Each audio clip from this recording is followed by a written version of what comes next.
Okay, well, welcome back to the Nonviolence Works video series. You are in for a very special treat here. I'm here with my co-founder of Nonviolence Works, Deb Lee. Hello, Deb. Hello, everybody. And we have a very special guest. He is the High Llama of American comedy. He's also a serious podcaster who has a sharply witty side. To speak with him is like being in a maelstrom of punnery and double entendre, and you never know what's going to happen next. Of course, you could probably guess I'm talking about Swami Beyondananda, otherwise known as Steve Bhaerman. And so, Steve, welcome to our video series for Nonviolence Works. Thank you so much, Sander and Deborah. And I guess we have not just a male strum, but a female strum too. So I'm glad that we're all represented. We thought we would live in balance with.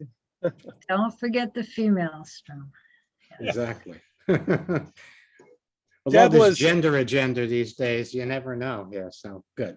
We're all at least the two of us are represented anyway. Yeah. I'm good with that. Yeah. Deb was reading me some of your greatest quotes from Google, something like, life is like photography, you use the negative to develop. And on that note, we're coming off 20 years of debacle and fiasco in Afghanistan, so it seems kind of like a good time to do a nonviolence conference. What do you think? Well, exactly. And I think we need to expand that notion of nonviolence to look at the fact that for the last 10,000 years, our species has been living by the rule of the lowest common denominator. And that's given us a lot of PTSD. And so at a time when there's almost 8 billion of us on the planet and we're bumping up against each other like crazy, part of the transformation and going sane is metabolizing all of this. You know, the golden rule has been overruled by the rule of gold, which is do unto others before they can do unto you. And that's left us with a lot of residue to metabolize. So as we look at this past 20 years and we look forward to whatever kind of future we have to ask ourselves, can we undo the doo-doo that has been done, or will that done doo-doo be our undoing? Great. Yes. And there's so much to talk about. It seems one of the more radical things about your podcast, Wiki Politiki, is that you are a revolutionary from the baby boomer generation, but you're also so revolutionary that you're even able to think outside the box and think about how could the right and the left come together and unify. So it's almost like you are bringing the cosmic consciousness of Buddhism into politics and trying to get beyond stereotype and silos. And am I right in that? Yeah, exactly. I think that evolution, I wrote a book with Bruce Lipton, the cellular biologist, called Spontaneous Evolution, Our Positive Future, and a Way to Get There from Here. And one of the contentions of this is that the process of evolution is include and transcend. So we have been living in this period of time that we're in right now. We have two failed and incomplete paradigms that have been duking it out. And we, the people of the world, have been the victims of this. And one of the paradigms is, we can call it patriarchal religion. The other paradigm we can call scientific materialism. And in the patriarchal religion, we have a black-coated priest telling us what's true and how to navigate. And in the scientific materialism, or the religion of science, we have the white-coated scientists who are telling us what's true and what's so. And each of those have an incomplete part of the picture. When science and religion got divorced a few hundred years ago, science got custody of the physical world and explaining the physical world, and religion got custody of the metaphysical and external spiritual world.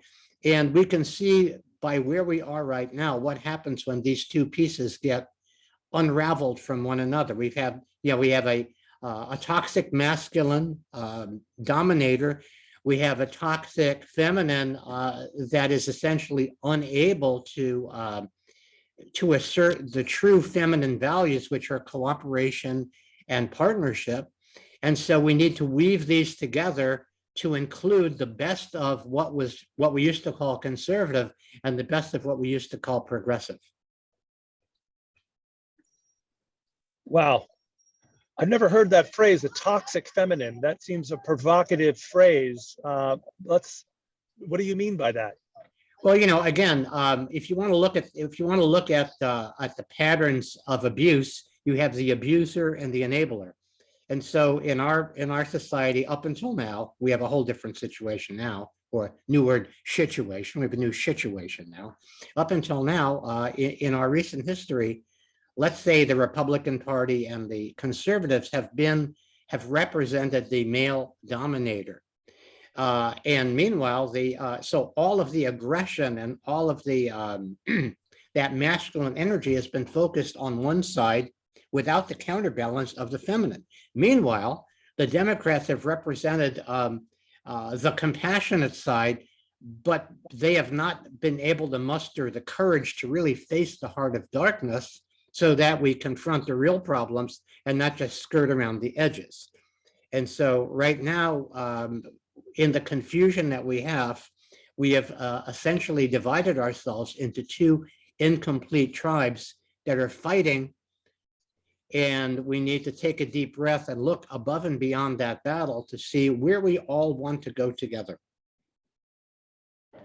What are some concrete solutions that you talk about in your book with Bruce Lipton? Concrete solutions. Well, first of all, I think concrete is probably not a solution. I think part of this, we're calling it the great upwising, where we need to wake up, wise up, grow up, and show up. That's a 4-step plan, guaranteed to work 3 times faster than 12-step. And so what I'm saying about that is we have to, first of all, wake up to the fundamental disconnect, and that is the illusion of separation. That every worthy spiritual path tells us that there is a field of divine love, universal spirit, whatever we want to call it. It probably is better off without having a name because it's too big to name. And that field of universal oneness reminds us that everything is connected.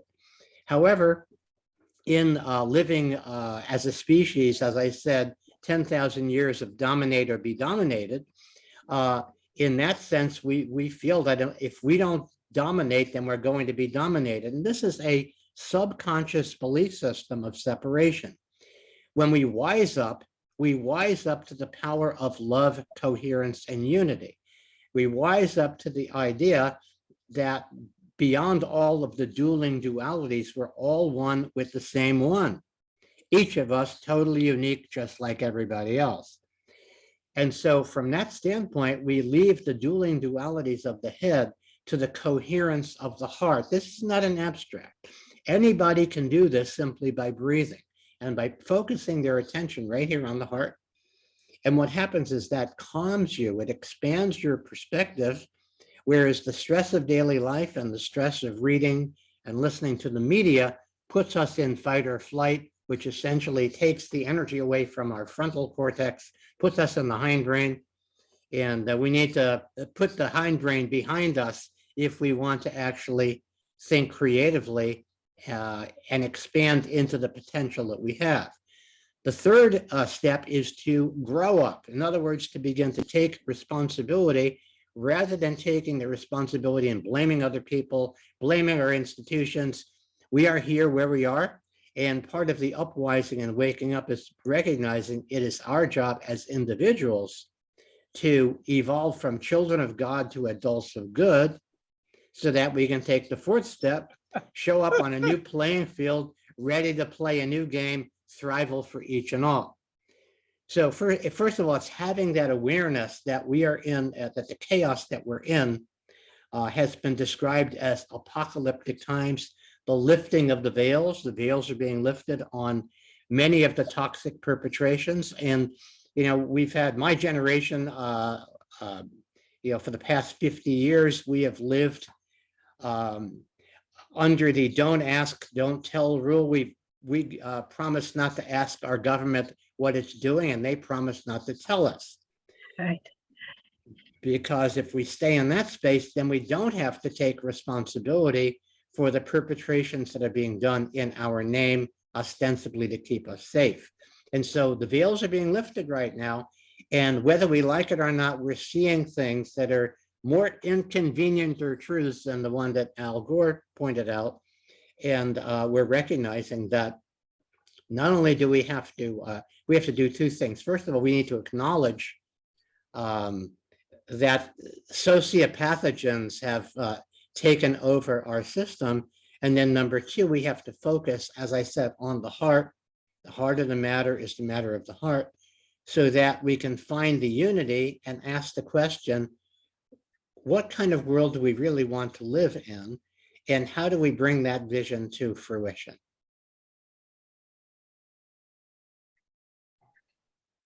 Great. Deb, your turn. Go. Well, let's say, in the army, for instance, or the military. Now, wouldn't some of these rules be fabulous if before you got your gun in your hand, you had to repeat what some of those things you just said, all the way up to the highest generals? Generally, I think you're right. But I think that actually everything has a place, and so, as I said earlier, because I think probably because of the culture wars that really got exacerbated by the Vietnam War, that we had kind of the valor, the valor that was used, let's say, in World War II, in order to really defeat a very toxic sociopathogen. That valor was misused and misapplied in the Vietnam War, so that there were people who were able to recognize that this was really a war of empire, and that the way to defeat Soviet communism was not to encourage fascist regimes to control the people, which is what our foreign policy was during that period of time. So right now, I think it's very, very important that we have that individual connection with spirit, with whatever we want to call it. One of the problems with the scientific material paradigm, which is the dominant paradigm, which is the paradigm that the current regime and Democratic Party is representing, is that it doesn't have the connection, the enduring connection with spirit, that it ultimately believes that only the material world is real. If you want to make social change, you need to be able to transcend in order to transform. If you look at the civil rights movement of the 1960s, it was a church-based movement, meaning that there was a sense of an enduring spirit above and beyond the physical world that gave us a sense of purpose to live for. But as we're seeing with the current panic-demic around COVID and so on, because progressives generally believe that the physical world is the only real world, it makes it easier to control them through fear of sickness, illness, and death. I'm really glad you mentioned that, Steve, because I don't think I've had a chance to discuss this yet, but Nonviolence Works is officially sponsored or co-sponsored and endorsed by the religious socialism wing of the DSA, the Democratic Socialists of America. So, and what you just said is such a great, powerful wisdom. If some people think, why is there a religious socialism wing inside the DSA? I thought the DSA was just all about defund the police and AOC and the tax the rich dress, which she's getting a lot of media attention for, and God love her for that. But what you just said is that we can't expect to transform unless we transcend, and that civil rights was based in churches, and and so on the Nonviolence Works website, I try to emphasize this. I have an article about Michael Harrington and the founder of the DSA, his experiences in the Catholic Worker. So sure. Did you have any? Yeah, I see you're reacting in a positive direction. Do you have any personal experiences with this? Well, I think that this is very, very important. Back 10, 12 years ago, Rabbi Michael Lerner from Tikkun magazine wrote a book called The Left Hand of God. And what he said in this book was that during the 70s, essentially, the left gave custody of spiritual, of the kind of spiritual malaise that people were going to. They gave it over to the religious right, which was the only group addressing that. Now, of course, there are, there's a network of spiritual progressives. There's a number of care for creation, beloved community aspects. And essentially the Catholic worker and all of that, the paralysis there has to do with the abortion issue. That, the Catholics themselves are divided on the abortion issue.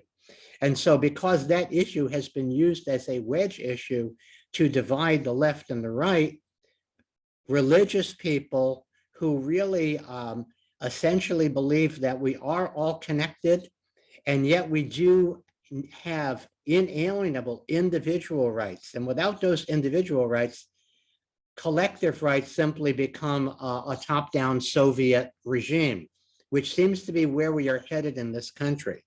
So one of the values of that spiritual perspective is the recognition that each of us has an individual relationship with spirit, with whatever that ineffable is, that is beyond ideology, it's beyond sides, it's beyond even belief. And when we tap into that, we can find the unity at the heart to help us deal with the disunity in our heads. You mentioned abortion, and instantly I think everybody who's listening to this, their mind goes into like, oh, it's controversial, and no matter what you believe, you're just thinking like, oh, this conversation is going to end in tears. But the most hopeful thing I ever heard about the issue of abortion was on your podcast. You had that guy, I'm sure, I can't remember his name, but you'll remind me in a minute. But this Norland Dimmitt.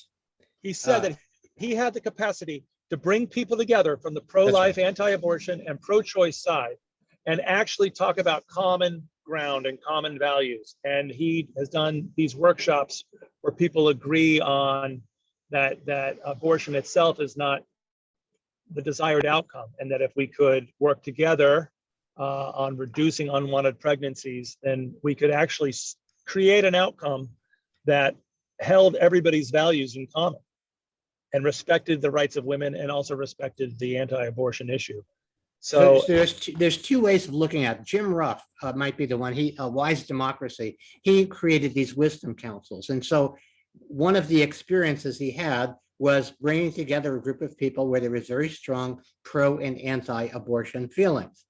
And after all of the feelings were aired, that's one of the purposes of the Wisdom Council, is to make sure that all of the ideas are put out there. They have, papers all across the room where you're able to see, oh, here are the questions that we have, here are the issues, here are the things we agree on. And after all of the argument and the yelling, and there was silence. And what this group came up with as a common agreement, and it's very, very powerful, these pro and anti-abortion people came up with one common agreement. We envision a world where every child is wanted. And that was the way that they could bring their hearts together around one thing. Well, when you have that, then you're able to look at the issue in a less absolute way. Norland Dimmitt, who I interviewed more recently than Jim Ruff, said that he is working with a group of Catholic worker and other evangelical religious people. And he spoke with a very well-known Catholic clergyman who said that there can be an agreement that abortions before a certain time can be banned, but abortions after a certain time would be just fine. And he felt that when people get together and come and discuss this, it would be very easy to come up with with something that allowed abortion, but not after a certain period of time when very clearly there is a living being in there. So what's happened with these issues is that people, I think that the stress and intractability of dealing with a system that is collapsing, dealing with this pandemic that may be a plandemic, in dealing with all of the toxic perpetrations, the climate change, and all of these apocalyptic things going on, that most people would rather not deal with those issues. They'd rather find an enemy across the divide that they can blame for everything and spend their energy fighting with that enemy, rather than doing the more difficult work of actually working to find solutions for intractable problems. You remind me that Gandhi said that even the concept of enemy is a part of violence. Exactly. And, I've been thinking about the nonviolence thing, and, October 2nd is a very important day in my life. First of all, it's Gandhi's birthday, but did you know that on Gandhi's 21st birthday, something significant happened? There was another birth of somebody who's been very influential in my life, Groucho Marx. Gandhi and Groucho were born on the same day, 21 years apart. Believe that. And that's the most ridiculous thing I ever heard. I know that, but yes, so I've held that Gandhi and Groucho have somehow I've been able to combine the two of them in some way, shape, or form. But when I look at nonviolence, I look at it in terms of this dominator paradigm that so few people really want to face. We are, I call them the 4 E's of evil. Exploitation, extraction, extortion, and extinction. And if you read anything by Vandana Shiva, if you read Naomi, I get my Naomi's mixed up. Wolf? No, the other one. Klein. Naomi Klein, Shock Doctrine. If you read John Perkins' Confessions of an Economic Hitman, you recognize that there is a force in the world that is extracting from the earth and not returning to it, that is exploiting and using people, that's extorting people by threatening them with deplatforming, career assassination, real assassination in order to get their sociopathic agendas. And then finally, extinction, which may be the extinction of the entire human population. Because of our inability to deal with this toxic force that we need to bring together the true heart and soul of humanity to face and confront. So nonviolence to me means facing these other forms of violence. Nonviolence it's not just a tactic, it's actually creating a world where there is thrival for all, so that we don't need to coerce one another, let's say to get vaccinations, for example. Nonviolence would be non-coercion in that regard, forcing people to get a medical treatment that their body is telling them, no, I don't want to do this. Well, we don't have time for that issue. Deb and I have a difference of opinion on that. However, I have all day. Buddhist. I vote to sidestep that issue. Deb, go ahead. No, I don't need to carry on with it, but I agree in open debate, being informed, and I'm totally comfortable with that, 100%.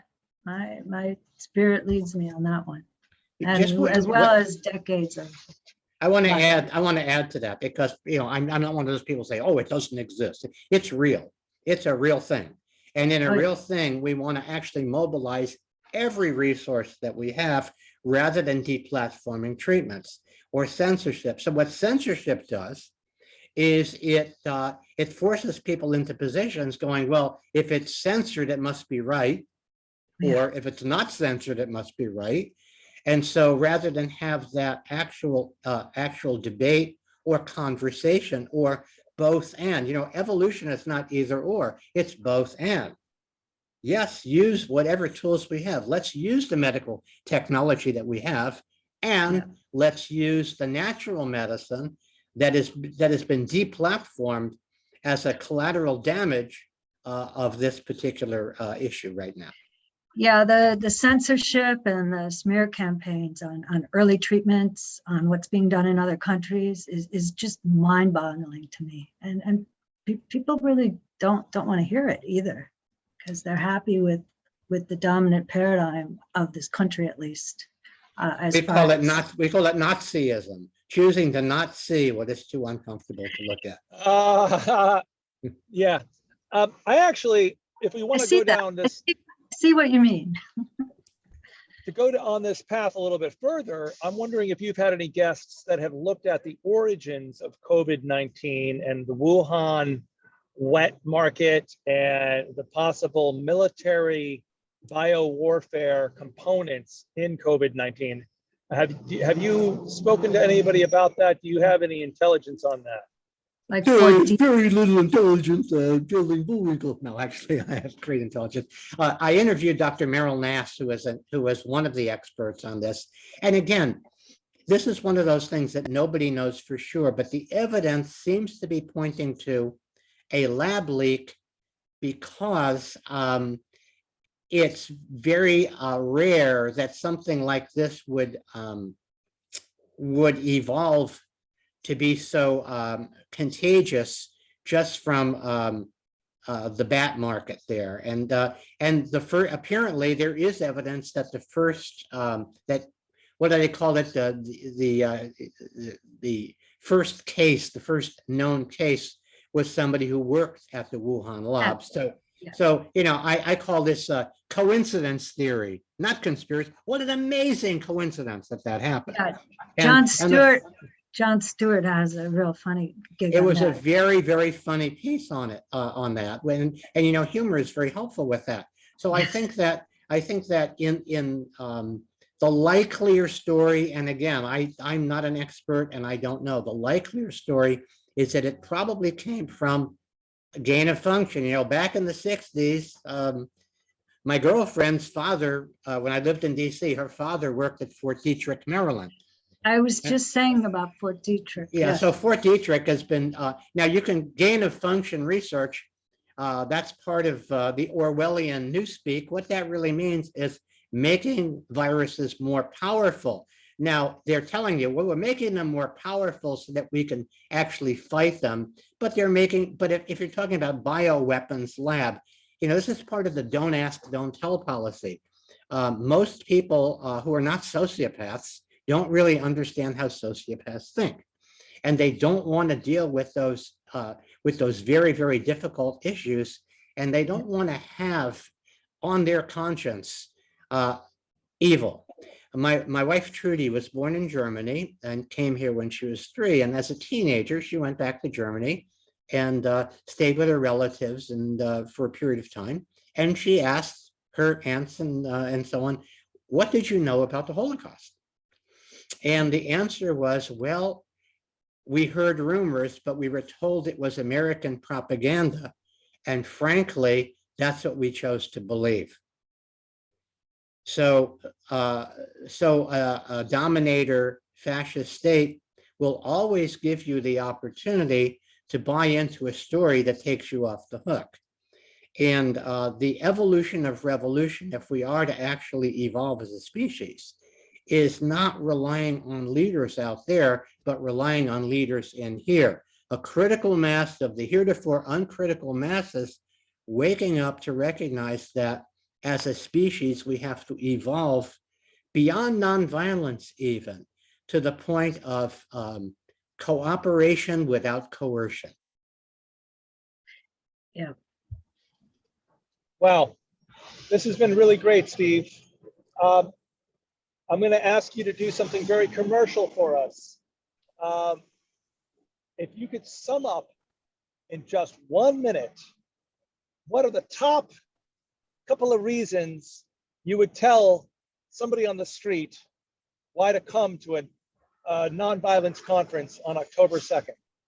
Ready? 3, 2, Okay. 1, go. Well, there's plenty of violence out there. There's plenty of people who are fomenting and supporting that. It's our default, dominate or be dominated. And if we are going to evolve, we have to develop new neuro pathways in order to learn to listen respectfully and lovingly to one another from the heart. And as my Swami character says, love lives in the hearts, beliefs lie in your head. So if you want to stop the lying in your head, come to the nonviolence conference and find out how we can work and play together to build a world of thrival for each and all. That's great, Steve. Thank you, Swami. Thank you, Steve. Namaste. Oh, now let's go. Namaste on the couch. Namaste on the couch. Namaste on the couch. Okay, and keep that remote. Come No, to but God yoga. bless you, I Steve. was God I was bless you. gonna go to yoga, but namaste on the couch. On the couch, couch yoga. That's a whole new thing, you know. Very good. Well, it's a pleasure to meet you. Are you in New York as well, Deb? Yes, yes. I What am. part? Where are you in? Well, at the moment, I'm at a job in upstate New York, Columbia Oh. County, place Oh, called wow. Pumpkin Hollow. It's a spiritual retreat center. You know, I'm on the long haul path of developing the spirituality side to action. You know, I'm working on it for a few lives, I think. But I'm going back to the city in, I hate to think how soon I have to actually move everything I own. 2 weeks, Everything, 2.5 weeks, Oh my back to an God. apartment on the Lower East Side, back to the female strum of the Lower East Side with my other Well, you know, I females. spent my friends. deformative years in Brooklyn in a housing project. You know, I wouldn't recognize Brooklyn now. It's all got gentrified. But when I was there, I lived in a neighborhood that nobody would go. So Which so, neighborhood? Where are you from? Bed-Stuy, Bed-Stuy, Bed-Stuy, do or die. Albany Avenue and Park Place, the housing project there. And it was a very interesting time and place to grow up. Not as dangerous as it is right now, but you certainly learn things. Growing up in New York, I wouldn't have had it any other way. Yeah. That's great. I did not remember that about you, that you're from the projects in Bed-Stuy on Albany and Park Place. That's Yeah. great. And where are you Wow. living, Sander? Are you're in Manhattan, right? I'm in South Brooklyn. I'm in Sunset Park. What is Sunset Park? What streets are Sunset Park? I don't know the neighborhood. It's like over near Brooklyn Army Terminal. It's I'm on 61st Bay and Ridge. 6th, near Bay Ridge, 61st Oh, Bay and Ridge, 6th. yeah. Yeah, I lived Yeah. in Bensonhurst after we moved out of the projects when I was 18. And Bay Ridge, absolutely. Yep, I know the area. Very excellent. My New York real estate values have gone up, and my status as a student in Manhattan, I've been slowly moving south. So I've been demoted more and more. But things are looking up for me. Things are going to change. I can feel it. This time for sure. Very good. Okay, good. So yeah, I know I was Bullwinkle a really had a lot of squatter. wisdom. You were a squatter, huh? I was a squatter, so I'm blessed to have gotten a hold of a really wonderful apartment, and I'm still We in. had a place in Santa Rosa, California, that Sandra visited. Trudy and I were talking about it just the other day. Oh, Sandra was one of the people who came and saw. It was a tiny place that we loved, and it got sold, and we had no place to go. And our next door neighbor there said, "Hey, we need somebody to caretake my parents' place in the Berkeley Hills." And so we are in a 3,000 square foot home with 30-foot ceilings in the Berkeley Hills at the top of Marin Avenue. I'm going to go hiking in Tilden Park later. Essentially, Trudy is helping him sort through his parents' stuff and getting it ready for the museum. His father was a professor. And we're living here in paradise. We've lived in very nice homes, and this may be one of the nicest ones so far. But were it not for that, we may be squatting somewhere too. You are. It sounds like you are squatting somewhere. Yeah. I'm actually sitting on a chair now. I'm not exactly squatting, but there's always something gross about squatting and what it brings up there. But